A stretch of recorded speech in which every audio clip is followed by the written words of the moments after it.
آج عید کا دن ہے اور یہ بڑا خوبصورت دن ہے، بڑا حسین دن ہے، اس لیے کہ عید کو عید اس لیے کہتے ہیں کہ یہ پلٹ پلٹ کر آتی ہے، پلٹنے کو، یہ پلٹ پلٹ کر آنے والی خوشیوں کو عید کہتے ہیں۔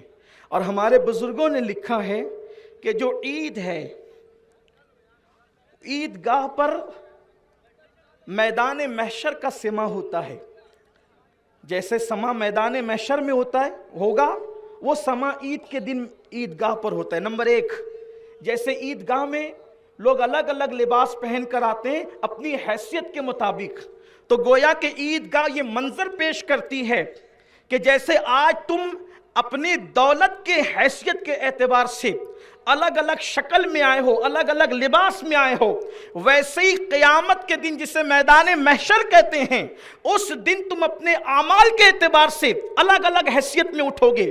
یعنی آج جس کے پاس جتنی دولت ہے اس کے پاس اتنا قیمتی لباس موجود ہے، اس کے پاس اتنا خوش لباس موجود ہے، لیکن وہاں جس کے پاس جتنے اچھے اعمال ہوں گے وہاں اس کو خوشیوں کا معاملہ اتنا زیادہ عطا کیا جائے گا، اسے شان اتنی زیادہ عطا کی جائے گی، اسے عظمت اتنی زیادہ عطا کی جائے گی، اسے اس بزرگی اتنی زیادہ عطا کی جائے گی۔ جب امام آتا ہے، امام کے آنے سے پہلے آپ کو انتظار ہوتا ہے، تو میدان محشر کا یہ بھی منظر ہے۔ قیامت کے دن جیسے عیدگاہ پر سب امام کا انتظار کرتے ہیں، ویسے قیامت کے دن اللہ کے فیصلے کا انتظار کیا جائے گا۔ اور پھر ہمارے بزرگوں نے لکھا کہ امام جب خطبہ دیتا ہے تو سب لوگ خاموش چپ چاپ ہو کر کے سنتے ہیں۔ خطبے کے آداب میں ہمارے بزرگوں نے لکھا دائیں بائیں دیکھنا بھی حرام ہے، سلام کا جواب بھی نہیں دے سکتے، اللہ اکبر، یہاں تک کہ درود شریف جو ہے وہ بھی دل میں پڑھنے کے لیے فرمایا گیا۔ اگر اس میں مبارک مصطفیٰ جان رحمت کا آ جائے تو دل میں درود شریف پڑھنے کے لیے کہا گیا۔ یعنی سب کو خطیب کی طرف متوجہ ہونا ہے، نہ آپ چل سکتے ہیں، نہ بول سکتے ہیں، نہ کھا سکتے ہیں، کچھ نہیں، سب لوگ بالکل اٹینشن ہو کر کے امام کی طرف متوجہ ہوتے اور خطبہ سنتے ہیں بلا تمثیل۔ میدان محشر میں اللہ جب فیصلہ سنائے گا، کسی کا نامہ اعمال دائیں ہاتھ میں ہوگا، کسی کا نامہ اعمال بائیں ہاتھ میں ہوگا،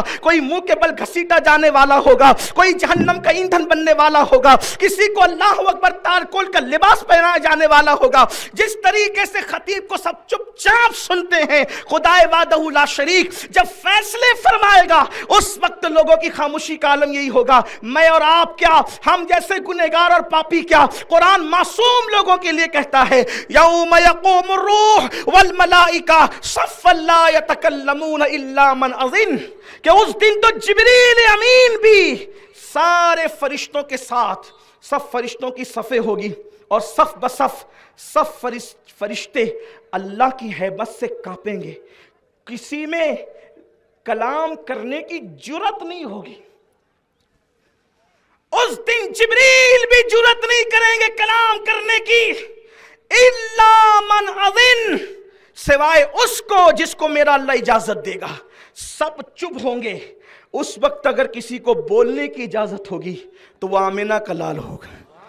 الا من اذن، یہ الا من اذن بتا رہا ہے کہ کوئی تو بولے گا اور کسی کی تو سنی جائے گی، اور جب وہ بولیں گے تو حکم ہوگا محبوب آج تمہارے ہی لیے تو ہے، فقط اتنا سبب ہے انعقاد بزم محشر کا کہ ان کی شان محبوبی دکھائی جانے والی ہے، آج تو آپ ہی کی سنی جائے گی۔ تو میدان محشر کا سما یہ عیدگاہ پیش کرتا ہے۔ اس کا مطلب عید کی نماز میں آنے والوں، عید پڑھ کر پکچر میں جانے کا پلان نہیں کرنا۔ میدان محشر کا سما جس کو یاد رہے، کیا وہ عید کی نماز کے بعد فلم میں جانے کا پلان کرے گا؟ عید کی نماز میں جسے میدان محشر کا منظر یاد آئے، کیا وہ عید کی نماز کے بعد زنا کے اڈوں پہ جانے کا پلان کرے گا؟ کیا وہ شراب کے اڈوں پہ جانے کا پلان کرے گا؟ کیا وہ عورتوں پہ بد نظری کرنے کا پلان کرے گا؟ کیا معاذ اللہ ثم معاذ اللہ وہ عید کی خوشیوں کی موج مستیوں میں کیا بیویوں کو طلاق دے گا؟ یہاں پر شہر کے باثر لوگ موجود ہیں، یہ ہمارے شہر کا بڑا مسئلہ ہے۔ عید کی چھٹیوں میں جتنی طلاقیں واقع ہوتی ہے اتنی طلاقیں سال بھر میں کبھی واقع نہیں۔ مفتی صاحب جلوہ گر ہیں، یہ بھی دارالفتاح میں لوگوں کو کی رہنمائی کرتے ہیں، اور بھی ہمارے شہر کے عمائدین موجود ہیں، لیکن یہ ہوتا ہے۔ سوچے تو صحیح، کہاں خدا بخشش کا پروانہ عطا کر رہا ہے اور کہاں عید کی چھٹیوں میں طلاق کی شرح واقع ہو رہی۔ حیرت یہ ہے کہ پوری دنیا کے مسلمان اس وقت ایک مرثیہ گا رہے ہیں، مسلمانوں پہ ظلم ہو رہا ہے، مسلمانوں پہ ظلم ہو رہا ہے، مسلمانوں پہ ظلم ہو رہا ہے۔ آپ مجھے بتائیں مسلمان کتنے ہیں؟ کسی نے کہا تھا یہ شہادت گہے الفت میں قدم رکھنا ہے، لوگ آسان سمجھتے ہیں مسلمان ہوں۔ آج وہ عید سعید جس میں رسول اللہ صلی اللہ علیہ وآلہ وسلم نے صدقہ فطر کو واجب قرار دیا اور فرمایا غریبوں کو مانگنے سے پہلے غریبوں کی جھولیاں بھر دو، یہ عید ہے، غریبوں کو مانگنے سے پہلے غریبوں کی جھولیاں بھر دو۔ آج میری قوم جتنے بینروں پر اور ہولڈنگز پہ خرچہ کر رہی ہے، اگر وہ پیسے بچ جائیں تو درجنوں نہیں بلکہ ہزاروں غریبوں کی جھولیاں بھر سکتی ہے۔ لیکن اس قوم کو تو نام ہی چاہیے، ہم تو نام کے لیے اتنا مر رہے ہیں، اللہ اکبر۔ حالانکہ مرنے کے بعد سب سے پہلے جو چیز چھینی جائے گی وہ اپنا نام ہی ہوگا۔ مثال کے طور پہ اگر امین القادری مر جائے تو آج جو امین القادری کو مائک پہ بلاتے ہیں کہہ کہ امین القادری آ رہا ہے، لیکن مرنے کے بعد سب سے پہلے اللہ نام چھینتا ہے۔ جس ہولڈنگز پر نام کے لیے، تصویروں کے لیے غریبوں کو فراموش کر رہے ہو، اگر جلسے وغیرہ ہو ضرورت کے مطابق تو الگ بات ہے، لیکن آج پورا محلہ رنگین ہو گیا تصویروں سے۔ حیرت کی بات، نام چاہیے، نام ہی نام ہے، جو کچھ ہے حقیقت کے سوا، راستہ کچھ بھی نہیں ان کی شریعت کے سوا۔ امین القادری مرے تو لوگ کیا کہیں گے؟ امین القادری کو اٹھاؤ، اس کا جنازہ لے جاؤ، امین القادری کو دفن کرو، یہ کہیں گے نا؟ کیا کہیں گے؟ میت کو اٹھاؤ، میت کو نہلاؤ، میت کو دفن کرو۔ سوچو تو صحیح، جس نام کے لیے اتنا مر رہے ہو، مرنے کے بعد سب سے پہلے نام چھینا جائے۔ اور اگر آپ نے اللہ کے لیے غریبوں کی مدد کی، مدد کی، تو اللہ آپ کو وہ نام عطا کرے گا کہ مرنے کے بعد بھی اللہ آپ کو سلامت رکھے گا، لوگوں کی محفلوں میں سلامت رہو گے، لوگوں کے قلوب و اذہان میں سلامت رہو گے۔ لیکن حیرت ہے، تو میں عرض یہ کر رہا تھا کہ لوگ مختصر کرنا ہے کیونکہ وقت پر گفتگو مکمل کر کے ہمیں بات ختم کرنا ہے، نماز کا طریقہ بھی آپ نے سننا ہے۔ تو لوگ کہتے ہیں کہ مسلمان پٹ رہا ہے، مسلمانوں کے ساتھ اچھا نہیں ہو رہا ہے۔ میں کہتا ہوں اس کی خبر آج سے 1450 سال پہلے اللہ کے رسول صلی اللہ علیہ وآلہ وسلم نے دے دیا تھا۔ اس کو غور سے سننا، میری اختتامی بات ہے۔ آج کے حالات، اچھا یہ بات یہ ہمارے نبی کی خصوصیت ہے، سیکھا کسی انسان سے نہیں اور سیکھا سب کو رہے، اس لیے کہ ان کا استاد ان کا خدائے وحدہ لا شریک۔ یہ خصوصیات مصطفیٰ جان رحمت سے ہے۔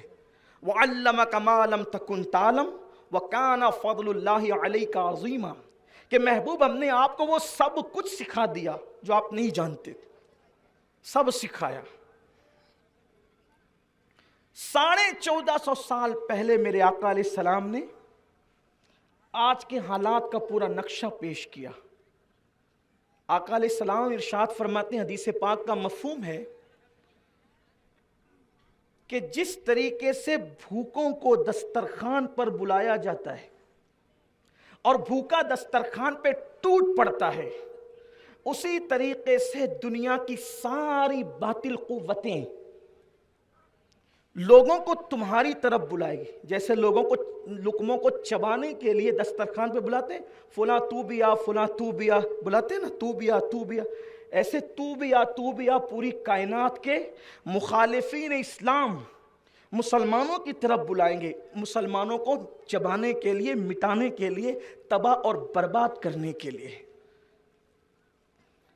صحابہ کرام نے جب یہ سنا تو عرض کیا، یا رسول اللہ صلی اللہ علیہ وآلہ وسلم، کیا اس وقت ہماری تعداد کم ہوگی؟ کیا ہم تعداد میں کم ہوں گے؟ اللہ کے رسول علیہ السلام نے فرمایا، نہیں، تم تعداد میں کم نہیں ہوں گے، تم تعداد میں کم نہیں ہوں گے، بلکہ تمہاری بہت بڑی تعداد ہوگی، لیکن بڑی تعداد کے باوجود بھی تمہاری حیثیت ایسی ہوگی جیسے سیلاب میں یا سمندر میں جھاگ کی اور کچرے کی حیثیت رہتی۔ آپ نے دیکھا ہوگا کچرا سب سیلاب آتا ہے یا سمندر میں جب کچرا ڈالا جائے تو کیسے کچرے کو سمندر ادھر سے ادھر ادھر سے ادھر اور ادھر ادھر لے کر کے جاتا ہے. میرے نبی غیبدہ نبی صلی اللہ علیہ وآلہ وسلم فرماتے ہیں تم تعداد میں بہت زیادہ ہوں گے لیکن تمہاری حیثیت ایسے ہوگی جیسے سمندر میں یا سیلاب کے پانی میں جھانک کی ہوتی ہے, اور لوگ تم پر ایسے ٹوٹ پڑیں گے جیسے بھوکا دسترخوان پہ ٹوٹ پڑتا ہے. اللہ میرے نبی کے اصحاب پر رحمتوں کا نزول فرمائے. ایک ایک بات پوچھ کر کے سارا معاملہ کلیئر کیا. پوچھا حضور اس وقت ایسی کیا چیز ہو جائے گی مسلمانوں میں کہ مسلمانوں کا رعب دبدبہ ختم ہو جائے گا؟ کیونکہ اللہ کے رسول علیہ السلام فرماتے ہیں کہ اللہ نے مجھے یہ خصوصیت دی ہے کہ میرا رعب دشمن اسلام پر 1 مہینے کی مسافت تک ہے. یعنی حضور جہاں رہیں گے اس سے 1 مہینے کی دوری تک لوگوں کے دل پر خوف طاری رہے گا.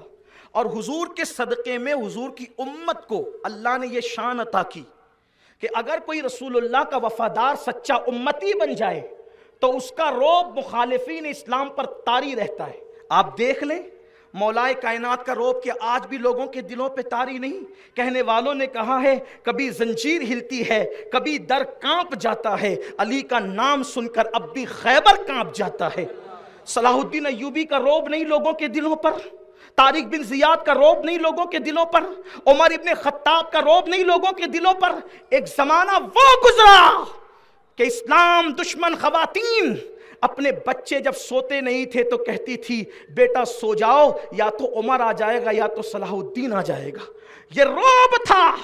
اور آج جس قوم کا رعب اسلام کے مخالفین کے دلوں پر تھا وہ قوم آج چپکلی چوہے سے اور رات کے اندھیرے میں اپنے سائے سے ڈر رہی ہے.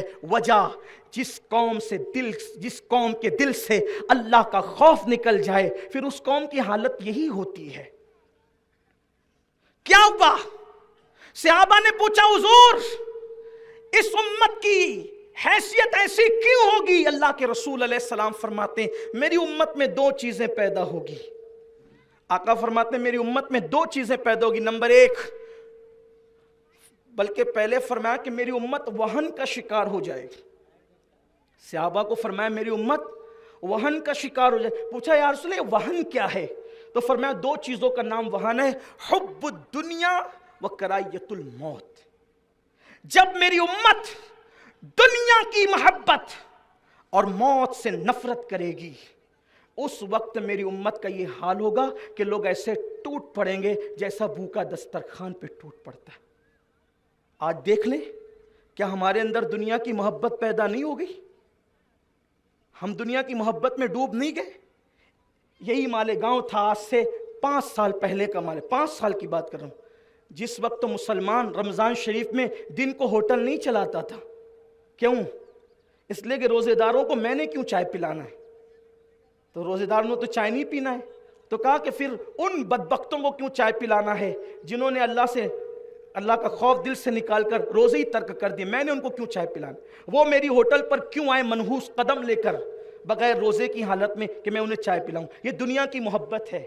جو کھانے کی ہوٹلیں بھی تم نے شروع کر دی اور چائے کی ہوٹلیں بھی شروع کر دی. یاد رکھنا 1 مہینے میں کتنے کروڑ پتی بن گئے تم, اب 11 مہینے اس کا بھگتان دیکھنا کیا ہوگا. بد دعا کے طور پہ نہیں کہہ رہا ہوں, اللہ کی خفیہ تدبیر سے آگاہ کرتے ہوئے کہہ رہا ہوں.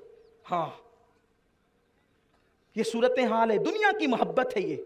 پھر اس کے بعد دنیا کی محبت نکالو اور موت سے نفرت مت کرو, حالات بدلیں گے. قرآن کہتا ہے ان اللہ لا یغیر ما بقوم حتی یغیر ما بانفسہم. جو قوم اپنے حالات جب تک نہیں بدلتی اللہ بھی اس کے حالات نہیں بدلتا. اور اس کا حل کیا ہے؟ سب رونا رو رہے ہیں کہ مولانا مصیبت میں امت مصیبت میں. قرآن نے تو 1400 سال پہلے بتا دیا کہ یہ حالات بدلیں گے کیسے. قرآن کہتا ہے ان تصبروا وتتقوا. صبر کہتے ہیں گناہ سے بچنے کو. صبر کی ایک ڈیفینیشن ایک تعریف یہ بھی ہے گناہ سے بچنا. ان تصبروا گناہ سے بچو وتتقوا اور تنہائی کی زندگی کو بدل دو, یعنی تنہائی میں گناہ چھوڑ دو, متقی بن جاؤ, اللہ تمہارے حالات کو تبدیل فرما دے گا. ان تصبروا وتتقوا. سب کے سامنے کھڑے ہو کر کے پانی نہ پینے والوں اپنی تنہائیوں تو دیکھو کہ ہماری تنہائیاں کیسے گزرتی ہے. جب لوگوں کے سامنے ہوتے ہو تو ولیوں کی طرح بات کرتے ہو، اور جب تنہائیوں میں ہوتے ہو تو شیطان کا ننگا ناچ بن جاتے ہو۔ آنکھیں کیا دیکھتی ہے، انٹرنیٹ کس طرح یوز ہوتا ہے، انٹرنیٹ پر کیا دیکھتے ہو، نرم نرم گدوں پہ لیٹ کر کیا دیکھتے ہو، دوسروں کو دوش دیتے ہو، یہ وہ کر رہا ہے، یہ ایسا کر رہا ہے۔ یاد رکھو میرے اللہ کی مرضی کے بغیر جب پتہ نہیں ہل سکتا تو میرے اللہ کی مرضی کے بغیر کسی کی گردن پہ تلوار کیسے آتی ہے؟ میرے اللہ کی مرضی کے بغیر لوگ ذلیل کیسے ہوتے ہیں؟ حضرت اما عائشہ صدیقہ نے حضرت سیدنا امیر معاویہ رضی اللہ تعالیٰ عنہ کو خط لکھ کر کے فرمایا تھا کہ جب لوگ چھپ کر گناہ کرتے ہیں تو اللہ ان کی نفرتیں لوگوں کے دل میں پیدا کر دیتے۔ یہ نفرتیں یوں ہی نہیں آتی، بس اینڈ پر حل آپ کے سامنے پیش کر دیا ہے۔ لوگ نفرت کی بات کر رہے ہیں ہندوستان میں، نفرت کی۔ ہم نے کیا کرنا؟ ہم نے کوئی بھڑکاؤ باتیں نہیں کرنا، اس لیے کہ نفرت دو وجہ سے ہوتی ہے، اس کو سن لیں۔ نمبر ایک، نفرت کوئی سیاست کی وجہ سے کرتا ہے، اور نفرت کوئی اس وجہ سے کرتا ہے کہ اپنے آپ کو صحیح سمجھ کر وہ صحیح کو غلط سمجھتا ہے۔ اس کی آسان مثال یہ سمجھیں، حضور سے نفرت، مسلمانوں سے نفرت ابو جہل بھی کرتا تھا، اور مسلمانوں سے نفرت حضرت عمر بھی کرتے تھے، دونوں کو نفرت تھی۔ لیکن ابو جہل کی نفرت سیاسی نفرت تھی، اور عمر ابن خطاب کی نفرت اپنے آپ کو صحیح سمجھ کر صحیح کو غلط سمجھنے کی بنیاد پر تھی۔ توجہ کرنا، اب ابو جہل کی نفرت سیاسی کیوں تھی؟ اس لیے کہ ابو جہل سے اس کے بیٹے اکرمہ نے پوچھا، ابا یہ آپ چھپ چھپ کر جو محمد سے قرآن سنتے ہیں سچائی کیا بتائیں، آخر آپ کو کیا قرآن سننے کی ضرورت ہے؟ ابو جہل نے کہا، بیٹے محمد جو قرآن پڑھتے ہیں نا وہ کسی انسان کا کلام نہیں ہے، وہ کسی غیبی طاقت کا ہے۔ تو کہا قبول کیوں نہیں کر لیتے بابا؟ تو کہا بیٹا سارے عہدے تو ان کے خاندان میں، ہمارے پاس تو چند ہی عہدے بچے ہیں، اگر کلمہ پڑھ لیں گے تو اقتدار چلا جائے گا۔ تو یہ نفرت کون سی تھی؟ سیاسی۔ اس لیے چاند کے ٹکڑے دیکھ کر بھی مسلمان نہیں ہوا، کنکریوں کا کلمہ پڑھتے دیکھ کر بھی مسلمان، کیونکہ سیاسی نفرت تھی، اقتدار کا خطرہ تھا۔ لیکن عمر ابن خطاب کی جو نفرت تھی، اپنے آپ کو صحیح سمجھ کر صحیح کو غلط سمجھ رہے تھے، تو رسول اللہ نے کیا کیا؟ اخلاق ابو جہل کے سامنے بھی پیش کیا، اور اخلاق عمر ابن خطاب کے سامنے بھی پیش کیا۔ عمر کے پاس تلوار تھی، اپنے آپ کو صحیح سمجھ کر امیر حمزہ رضی اللہ تعالیٰ نے تلوار نکالی، کہا کہ ہم تو تلوار کا جواب تلوار سے دیں گے۔ میرے آقا نے وہاں چچا نہیں، ہم لوگ تلوار کا جواب تلوار سے دینے والے نہیں ہیں، ہم تلوار کا جواب دعاؤں سے دینے والے ہے نا۔ حضور اٹھ کر آئے عمر ابن خطاب کا استقبال کرنے کے لیے، اور وہ کیا من موہنی صورت تھی، وہ کیا جلوے تھے۔ جب حضور نے اپنے اخلاق سے بتایا تو عمر ابن خطاب کلمہ پڑھ کے مسلمان ہو گئے۔ اگر آج نفرت کی بولی بولی جا رہی ہے تو دو وجہ سے، ایک تو سیاسی اقتدار کی وجہ سے، یا پھر لوگ ہمیں غلط سمجھ رہے ہیں، وہ ان کو غلط فہمی پڑھائی گئی ہے کہ وہ تو تلوار سے پھیلا ہوا مذہب ہے۔ آپ کو گالی نہیں دینا، آپ نے یہ بتانا ہے وہ مذہب تلوار سے کیسے پھیل سکتا ہے جس کے لیے دشمن کے آنے پر بھی میرے نبی نے چادر بچھائی۔ لیکن آپ یہ بات کب بتاؤ گے؟ آپ کو تو لیلا مجنوں کی داستان سے فرصت نہیں ہے۔ آپ نے اپنے نبی کی سیرت پڑھی کتنی؟ ہمیں تو یہ بھی نہیں پتا ہے کہ رسول اللہ کی 11 ازواج تھی تو ان کے نام کیا ہے، حضور کی 4 شہزادیاں تھی تو ان کے نام کیا ہے، حضور کے 2 شہزادے تھے تو ان کے نام کیا ہے۔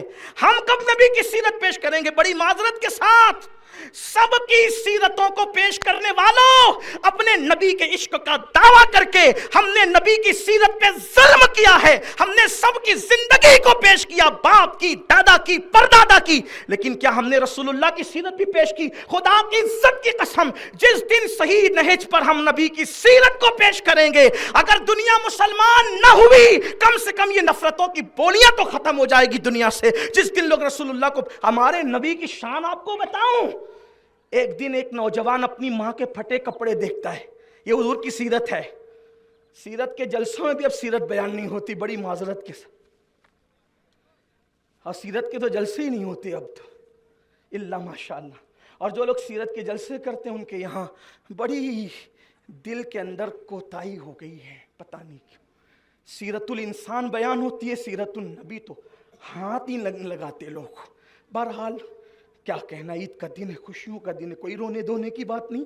لیکن ایک جوان اپنی ماں کے پھٹے کپڑے دیکھ کے ماں سے کہتا، امی تیرے بدن کے کپڑے اتنے پھٹ گئے نا، مجھے برداشت نہیں ہوتا کہ تیرا جوان بیٹا تیرا بدن دیکھے. ماں میرا چچا, ماں میں محمد کے پاس جاتا ہوں. بھائی وہ مسلمان نہیں تھا تو وہ تو ایسے ہی بولے گا نا, ہم تو القاب سے بولتے ہیں, ہے نا, ہم تو مزمل, مدثر, طٰہٰ, یاسین, یا رسول اللہ, یا نبی اللہ بارہ, اس کی زبانی نقل کر رہا ہوں. میں محمد کے پاس جاتا ہوں, روحی فدا, بول دیا کرو صلی اللہ علیہ وسلم, آقا کا نام ہے تو درود پڑھ لیا. ماں نے بہت کٹر تھی وہ اپنے مذہب میں, نہیں محمد کے پاس جائے گا نا وہ تیرا دین چھین لے گا, کپڑے لے کر کے ہمیں دین نہیں بیچنا. کٹر تھی اپنے مذہب کے اندر, اپنے آپ کو صحیح سمجھتی تھی, صحیح کو غلط سمجھ رہی تھی. کپڑے دے کر دین چھینے گا محمد, تو نے نہیں جانا. تو ماں پھر میں اپنے چچا کے پاس جاؤں, میرا چچا بڑا مالدار ہے. ہاں جا تیرے چچا کے پاس. چچا کے پاس گیا, چچا میری ماں کے کپڑے اتنے پھٹ گئے, پہننے کے قابل نہیں ہے. چچا آپ میری ماں کو کپڑے دے سکتے ہیں؟ چچا بھی مسلمان نہیں تھا, ان کے اپنے کردار, ان کی اپنی زندگی. اس نے کہا بہت بھیک مانگتے ہو, جاؤ یہاں سے, کب تک میں تمہیں دیتا رہوں, کب تک میں تمہارا پورا کرتا رہوں, جاؤ یہاں سے. جب چچا سے دل برداشتہ ہوا وہ جوان, ماں سے کہا دیکھا چچا نے ہکال دیا, اب جاؤں محمد کے پاس مانگو کپڑے, کیونکہ تجھے ننگا تو نہیں دیکھ سکتا نا ماں, بیٹا ہوں نا. ماں نے کہا وہ کپڑے دے گا تو ایمان چھین لے گا, تیرا مذہب چھین لے گا. تو وہ نوجوان تھا جذباتی, اس نے کہا ماں میں محمد کے پاس جاؤں گا نا, روحی فدا صلی اللہ علیہ وسلم, میں ایک کنڈیشن رکھ دوں گا, ایک شرط رکھ دوں گا. کہا کیا؟ کہا میں کہہ دوں گا کہ ہم مسلمان نہیں ہوں گے, پھر میں اپنی بات رکھوں گا. اب دیکھو اپنے نبی کی سیرت. حضور کے پاس اس دن ایک ہی چادر تھی, یمنی چادر, یمن سے ہوئی چادر تھی. حضور اسی کو اوڑھ کر کے مسجد نبوی میں بیٹھے ہوئے تھے. صحابہ کا جمگٹا تھا. اپنے انداز میں کہوں, ستاروں نے ارد گرد سے میرے نبی کو گھیر رکھا تھا, اور آفتاب نبوت اور مہتاب رسالت پورے آب و تاف کے ساتھ چمک کر کے چاند و سورج کو نور کی خیرات عطا کر رہا تھا. سوچو تو صحیح, اللہ اکبر, کہ کیا وہ منظر ہوگا, کتنا حسین وہ منظر ہوگا جب آمینہ کا لال پورے آب و تاب کے ساتھ جلوگر ہوگا اور صحابہ ستاروں کی طرح جھرمٹ مار رہے ہوں گے. وہ جوان آتا ہے اور کہتا ہے اے محمد, روح فدا صلی اللہ علیہ وسلم, میں ایک بات اپنی حاجت لے کر آیا ہوں آپ کے پاس, لیکن اس سے پہلے ایک شرط ہے. حضور نے فرمایا کہو. میں مسلمان نہیں ہوں گا, آپ پہ ایمان نہیں لاؤں گا, اپنا پرانا مذہب نہیں چھوڑوں گا, لیکن ایک حاجت لے کر آیا ہوں, ایک چیز مانگنے آیا ہوں. حضور نے مسکرا کر کہا, جس کی تسکی سے روتے ہوئے ہنس پڑے, اس تبسم کی عادت پہ لاکھوں سلام.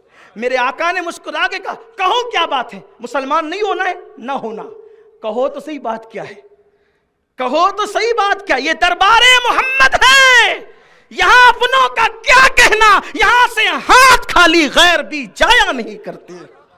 کہو نا کیا بات ہے, مسلمان نہیں ہونا ہے, کوئی بات نہیں, کہو تو بات کیا ہے. اس نے کہا میری ماں کے کپڑے اتنے پھٹ گئے کہ پہننے کے قابل نہیں ہے, میری ماں کو کپڑے کی ضرورت ہے.